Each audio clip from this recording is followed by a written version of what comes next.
बकिया video देखने से पहले वीडियो को लाइक करें, राहम टीवी चैनल को सब्सक्राइब करें और बेल आइकन पर क्लिक करें। शुक्रिया। अस्सलाम वालेकुम हुजूर। मेरा नाम बशीर मेमन है। मैं इस खानका में काफ़ी साल हुए मैं आया रहता हूँ और मुझे यहाँ पर बड़ी फ़र्क महसूस होती है और लोगों को पैगाम पहुँचाने में भी मुझे आसानी होती है।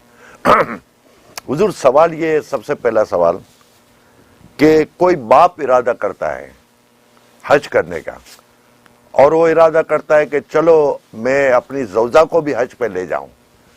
अब हुजूर मुझे इसमें एक चीज़ बताएं, अगर उसके घर में कोई औलाद में लड़की हो और जैसे आम दुनियावी तौर पर या ऐसे कि भाई ये लड़की की उम्र क्या होनी चाहिए या हो रही है शादी की या थोड़े अरसे बाद हो रही है, तो क्या इस वालिदैन के पास उस लड़की का खर्चा उठाने के लिए पैसे हैं, ज़राए हैं या नहीं है?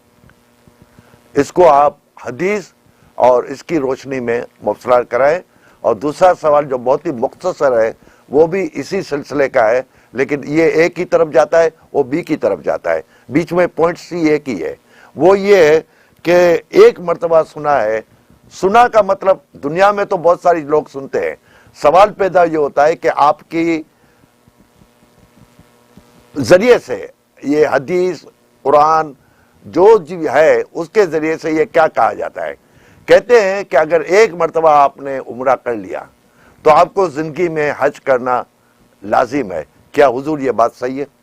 जी, बहुत शुक्रिया सवाल करने का। हज़रत से पूछते हैं। अल्लाह माशाल्लाह माशाल्लाह। बशीर मेमन साहब जो खानकाह में तशरीफ़ लाते हैं, कई सालों से हमारे साथ ये जुड़े हुए हैं। अल्लाह ताला इनको बरकत अता फरमाए, इनके आल औलाद को जो है ज़ाहिर बात इन दौलतों से माला माल फरमाए। और बाकी आपने जहाँ पहला सवाल किया है तो उसमें यह कि अगर वालिदैन के ऊपर या वालिद के ऊपर जो है हज फ़र्ज़ है तो फिर जो है बेटी अगर शादीशुदा या शादीशुदा नहीं है तो उसकी वजह से हज से रुकना जायज़ नहीं है। आप जब साहिब इस्तिताअत है, हज आप पे फ़र्ज़ है, आप हज करें। बाकी बेटी अगर जो है शादी की उम्र को पहुंच गई है, बिल्कुल उसकी शादी भी करनी चाहिए। अब शादी के लिए आजकल के खराजात मुरव्वजा आप अगर सोच रहे हैं कि लाखों डॉलर लग जाएंगे तो ऐसी शादी, इस्लाम में ऐसी शादी का तो हुक्म नहीं है। आप सादगी के साथ जो दो कपड़ों में जो वो दुल्हन बेटी को रवाना कर दें, शादी कर दें तो, लेकिन आपकी हज की जो पैसे हैं, जो इस्तिताअत ज़ादे रहला उसके मुताबिक अपना हज पूरा करें। ये लोगों के अंदर आम फैला हुआ है कि बेटी अगर जवान घर में शादी उसकी नहीं हुई तो माँ बाप को हज पे जाना जायज़ नहीं है। ऐसा कोई मसला नहीं है। हज अगर फ़र्ज़ है तो अपनी फ़र्जियत को अदा करेंगे। और दूसरा जो सवाल आपने किया है कि उम्रा कर लें तो उम्रा करने के बाद हज ज़रूरी हो जाता है, ऐसा नहीं है। ऐसा नहीं है। वो उम्रा करके आप वापस आ गए, बस ठीक है, जब हज की इस्तिताअत होगी आप हज करें, कोई बात नहीं।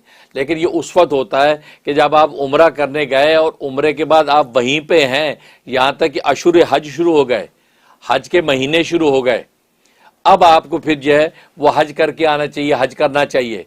लेकिन अगर अशुर हज शुरू नहीं हुए, आप उम्रा करके रजब में उम्रा किया वापस आ गए तो बस सही है। लेकिन अगर आपने रमज़ान की उम्रा किया, शवाल भी शुरू हो गया, अब आपको हज भी करना चाहिए। लेकिन आजकल की दुनिया के अंदर क्योंकि कानूनी सूरत हाल ऐसी है कि आपको हज के लिए ठहरने की इजाज़त नहीं है, लिहाजा ऐसी सूरत में कानून तोड़कर छुप छुपा के हज करना, इसकी भी इजाज़त नहीं है। लिहाजा आप अपने मुकाम पर वापस आ जाए, फिर बाकायदा इजाज़त और वीज़े के साथ फिर जब मौका और इस्तिताअत हो तो हज करें। जी, बहुत शुक्रिया, जज़ाकल्लाह खैर।